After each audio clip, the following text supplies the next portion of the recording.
Hola, ¿qué tal amigos? Bienvenidos a un video más de Antropólogos Curiosos.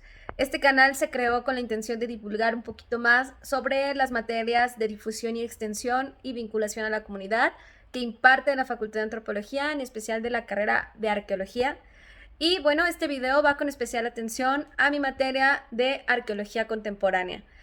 Hoy quisiera tocar un tema muy importante que tiene que ver con historia, cultura, filosofía de la antropología y en especial sobre particularismo histórico. Para eso voy a tomar en cuenta a, yo creo que el autor más importante, obviamente, el fundador Franz Boas y sus discípulos. Bueno, los discípulos en su carrera posterior. Eh, especial atención y análisis en este video sobre la mente del hombre primitivo. Síganme, adelante.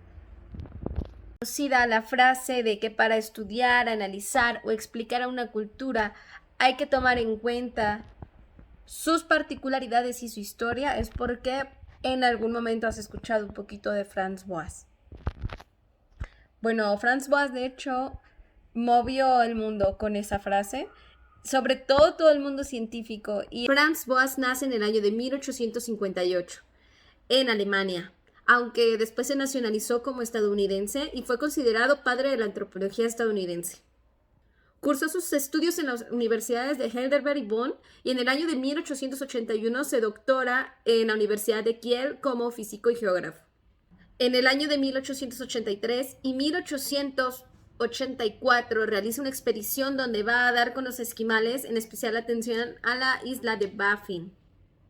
Aquí de hecho, llega haciendo estudios sobre el color del mar.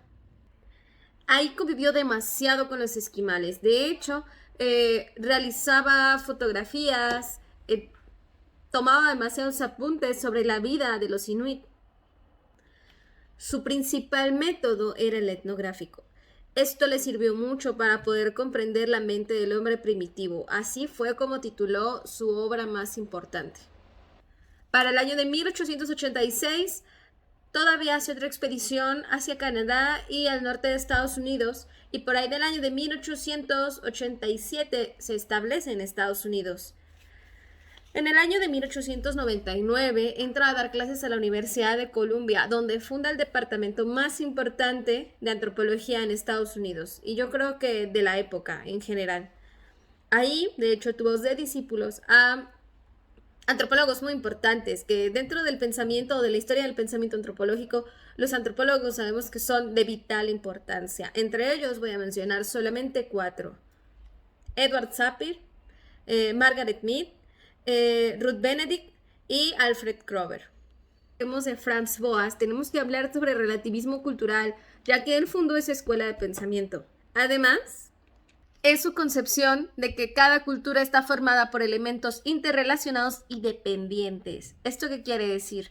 Que de algún modo no podemos aplicar leyes generales para estudiar o todas las que se utilizaban dentro del etnocentrismo, no podemos aplicar leyes generales siempre. Estas nacen de forma espontánea, según él, pero no podemos ir por ahí como antropólogos pensando que podemos aplicar leyes generales para todo.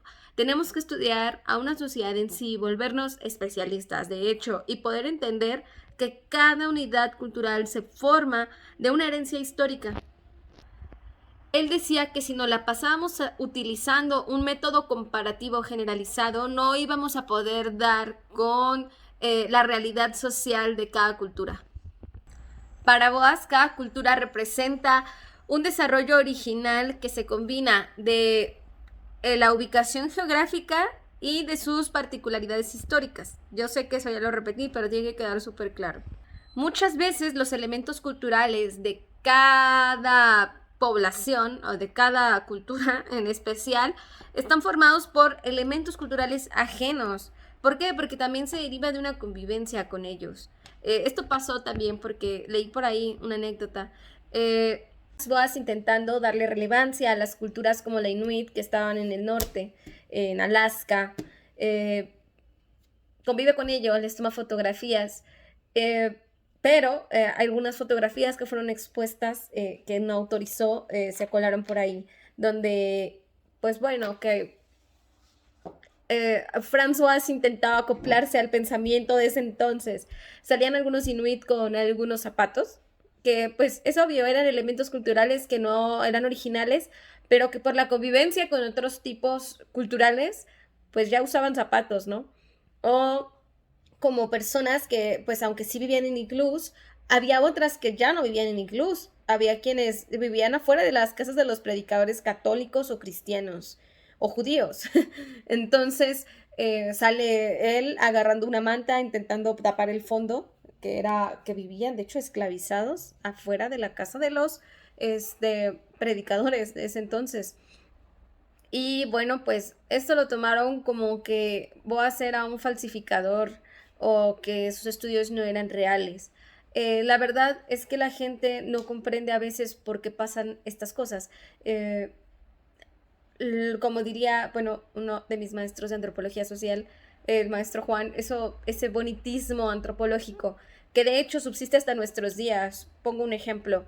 Tú vas a la Riviera Maya y bueno, nosotros tal vez no, pero otras personas van a la Riviera Maya o van a Tajín y quieren ver a, no sé, a la gente originaria con trajes originarios y sienten que si no los ven así, no fueron de visita, ¿no? Porque eso se llama turismo antropológico. Entonces, um, pues desacreditan cualquier sentimiento de pertenencia, cualquier mundo, cosmos, forma de ver la vida de ellos, porque dicen, ok, pobrecito indígena, ¿no? Pero qué bonito se ve sin chamarra, porque si le damos una chamarra, aunque haga frío, pues estamos violentando su cultura. O sea, tiene frío, necesita usar una chamarra, tal vez. Si sigue usando su calzón de manta, se va a enfermar. Pues lo mismo sucedía al norte. De alguna forma, pues se habían ciertos elementos culturales que se fueron haciendo híbridos. Y al final eso también es parte de la historia. La historia no tiene una sola línea, tiene muchas líneas. La historia tiene muchas líneas, como aquí la ofrenda, ¿no?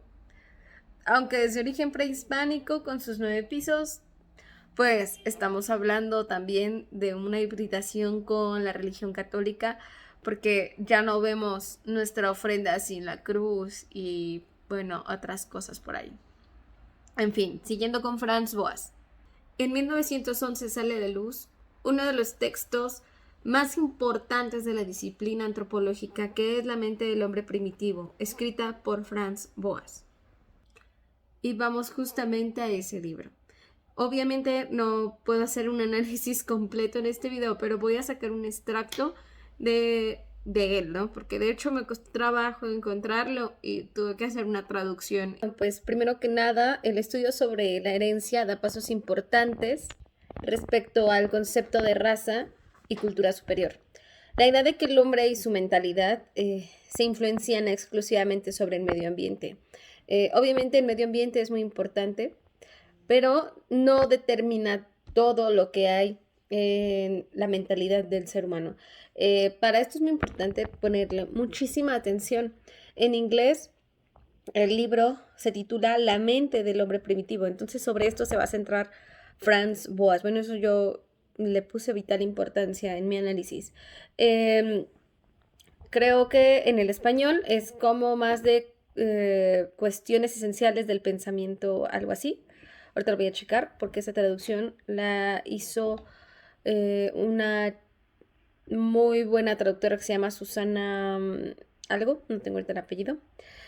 Pero bueno, en el libro como tal, bueno, empezamos hablando sobre los estudios de la herencia, ¿no? Estos estudios de la herencia vamos a tener dos cosas importantes que diferenciar. Primero, la raza y la cultura, ¿no? Dice él que no existe diferencia fundamental en los modos de pensar del hombre primitivo y del civilizado. Esto lo escribe en el prólogo. El concepto de tipo racial, como se utiliza aún en la cultura específica, es falso y se requiere de una redefinición lógica y biológica. Para empezar, es cierto, no existe una diferencia fundamental en los modos de pensar del hombre primitivo y el civilizado. ¿Por qué? Porque al final seguimos teniendo las mismas necesidades biológicas esenciales que el hombre primitivo. Entonces, esta forma de pensar nos puede llevar casi a la misma lógica. No aplicando y no cayendo en el absolutismo, que es en lo que está totalmente en contra François, pero podemos decir que las leyes generales ni son tan generales o solamente se aplican de forma general a conveniencia de ciertos intereses filtrados en la ciencia, o más bien que precisamente pues también tenemos que estudiar cada cultura en específico y no hay raza superior o inferior. El concepto de tipo racial, como aún se utiliza en la cultura específica que tenemos, es falso y se requiere de una redefinición lógica y biológica. Bueno, con respecto a esto, François nos está mandando a un estudio mental, psicológico y teórico sobre lo que podríamos decir que es raza o que es cultura. Es como hablar de lo bueno y de lo malo. No, no es algo que puedas tocar, pero sí es algo que podemos diferenciar y que si no lo utilizamos o si no tenemos una definición ideal para esto, podemos confundir lo bueno con lo malo y lo malo con lo bueno. Dice también dentro de su prólogo que él está en contra del prejuicio popular y la anterior tradición científica. ¿Por qué? Él defiende de una forma muy bella en el prólogo que la mezcla de las razas no es perjudicial. Está harto de las enciclopedias aunque son escritos nuevos, hablan de las mismas cosas y manejados por intereses dictatoriales, en donde, como les dije, hay intereses filtrados. Y menciona una frase muy importante, que es: la supresión de la libertad intelectual puede ser la muerte de la ciencia. En un examen a nuestro globo terráqueo, demuestra que hay una gran diversidad de pueblos y que se diferencian en diferentes aspectos que pueden ser de su idioma hasta su vida cultural. El vocablo de primitivo tiene una doble significación y se aplica a la forma cultural y corporal. Es decir, muchas veces nosotros hablamos de algo o de alguien primitivo, incluso como una forma peyorativa, porque vemos que tal vez su nariz es ancha, porque el cabello es rizado, porque el color de piel es diferente al de nosotros, o los ojos no son redondos, tal vez son de ojos rasgados, tal vez la altura es menor, tal vez el pie es más grande. Y todo ese tipo de elementos corporales nosotros los utilizamos para definir una raza y creer que esa raza pueda ser primitiva o inferior a la nuestra. Para esto pone de ejemplo el aislamiento racial que se daba en Europa y la separación social de las razas, y además de la superioridad intrínseca de creer que una raza es mejor que otra. Sobre todo pone de ejemplo la vida occidental, porque es la vida que a él le toca vivir. En Alemania y en Europa en general todavía existía hasta cierto punto, más bien mucho, la esclavitud.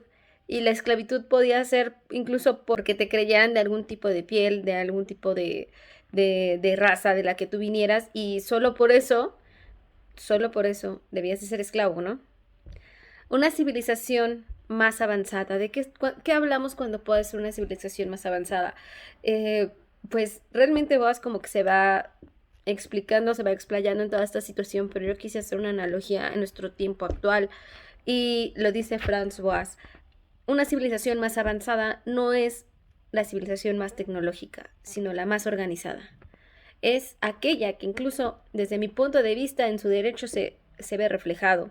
Es un derecho más sencillo, menos complejo, que pueda demostrar que su sociedad está más organizada. Eso puede hablar de una verdadera civilización más avanzada que aquella que está llena de conflictos, de desconfianza. La bondad es una forma de evolución humana, que creo que es así, podemos hablar de evolución humana, porque al final la cooperación, la lealtad, los buenos valores y todo eso te llevan a una forma de organización social menos compleja de la que estamos viviendo en el capitalismo salvaje.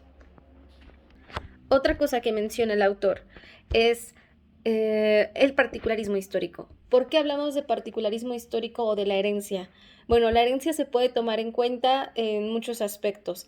Si hablamos de la herencia en el aspecto de razas, es cierto. Si yo me parezco, ahí estaríamos hablando de una cuestión familiar, genética. Tal vez tengamos ciertas características en específico, porque mi madre o mi padre tenga esas características, mis abuelos, mis bisabuelos, y así sucesivamente. Y esa es una forma de herencia. Pero también hay otra forma de herencia que no tiene que ver con las familias, sino que tiene que ver con la herencia cultural, y esta herencia cultural es particular de los pueblos, y a eso se le llama particularismo histórico. La historia, la tradición y elementos culturales, materiales o inmateriales pueden irse heredando de una tribu a otra.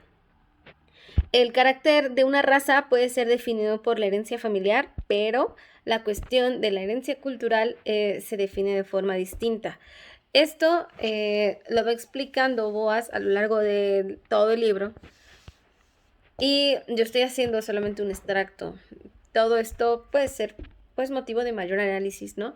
Pero de hecho sí diferencia y evidencia su enojo en el que dice raza y cultura no es lo mismo. Raza viene de herencia cuando hablamos de herencia pues prácticamente genética. Recordemos que también la tradición, no, más bien el pensamiento de Boas, estamos hablando de una persona que es física o que estudió física, ¿no? Y geografía. Entonces, para él es muy importante hacer un examen al globo terráqueo, hace un análisis etnológico, porque su método principal era etnográfico, y dice, ok, aquí hay diversidad de culturas, diversidad de historias, y aunque sí geográficamente hay muchas cosas que puedan influenciar, el ser humano siempre se adapta a ese entorno y lo logra modificar. ¿Y cómo lo logra modificar? ¿Cómo logra saber de ciertas tradiciones, desde filos de navaja, que puedan ser unifaciales, bifaciales, y otras cosas así? Bueno, pues sí puede ser a través de la tradición, y esta tradición se va a dar de un pueblo a otro, de una tribu a otra, aunque no hablen la misma lengua, aunque no tengan... aunque no tengan algunas cosas tan cercanas, ¿no? Pero sí hay que diferenciar raza de cultura, porque no es lo mismo.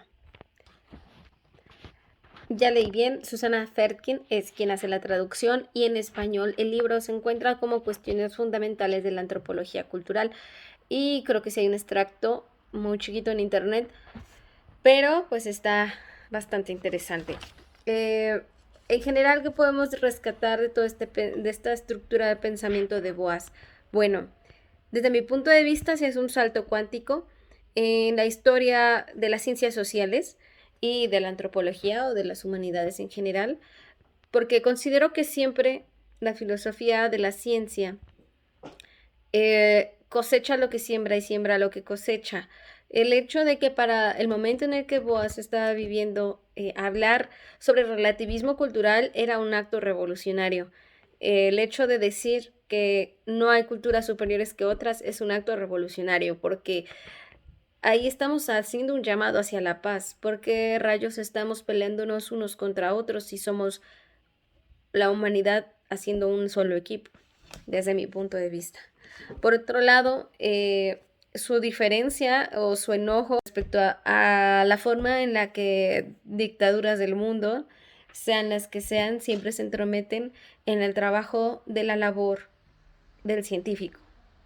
Y la cuestión de cómo va evidenciando, porque desde mi punto de vista esto es muy realista, todo el análisis que hace, muchos critican a Boas porque dicen, bueno, en realidad yo no veo el aporte de Boas, pues no es como tal una invención de Boas el particularismo histórico. Él está evidenciando que el particularismo histórico es importante para poder entender otras culturas.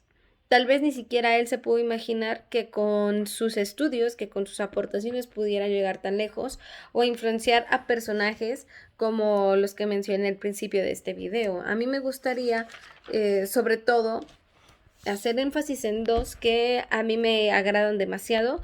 Uno de ellos es Margaret Mead, que, bueno, ella, por ejemplo, habla mucho sobre la teoría de la enseñanza y su interés por la infancia.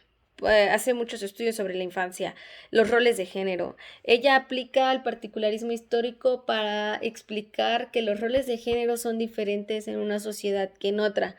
y consideraba que los patrones del racismo, el belicismo y la explotación ambiental eran costumbres adquiridas.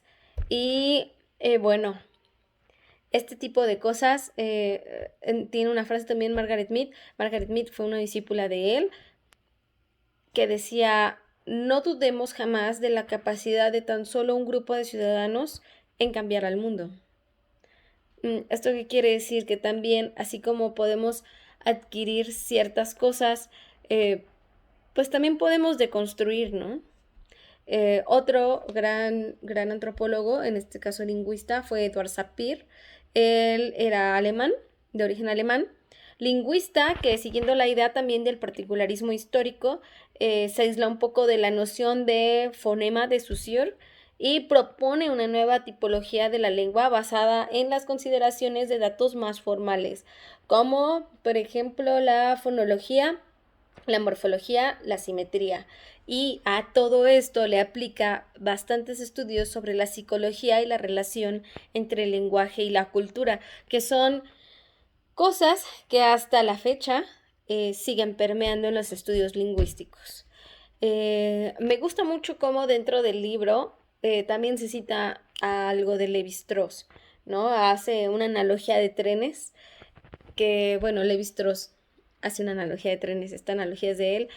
Lévi-Strauss menciona que las culturas son como trenes, que cada una va en su carril.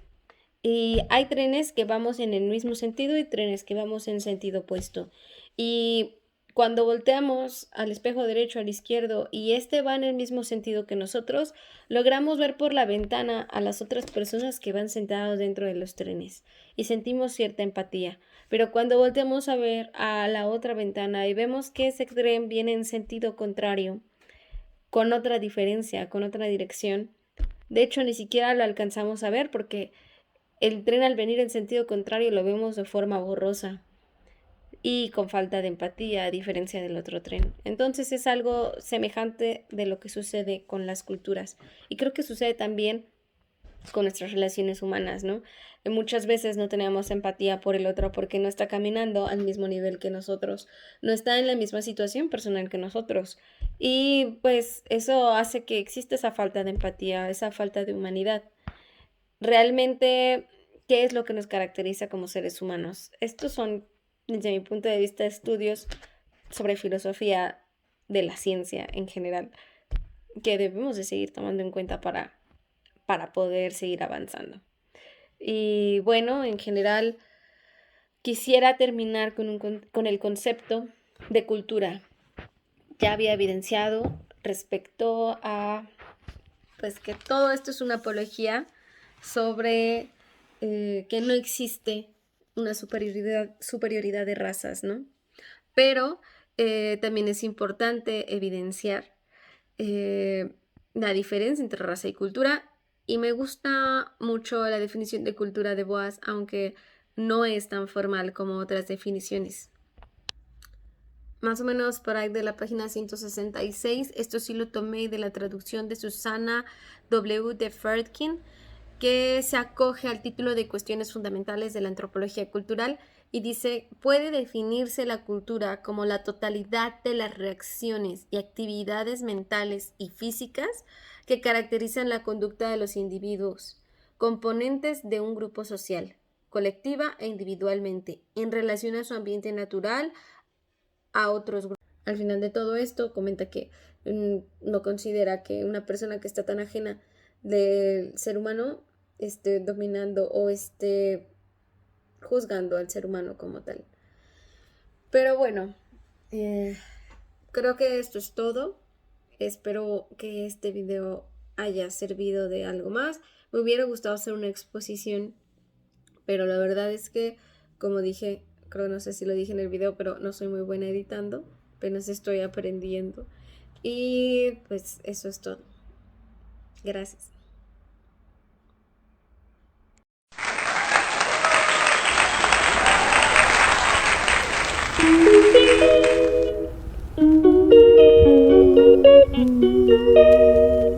Thank you.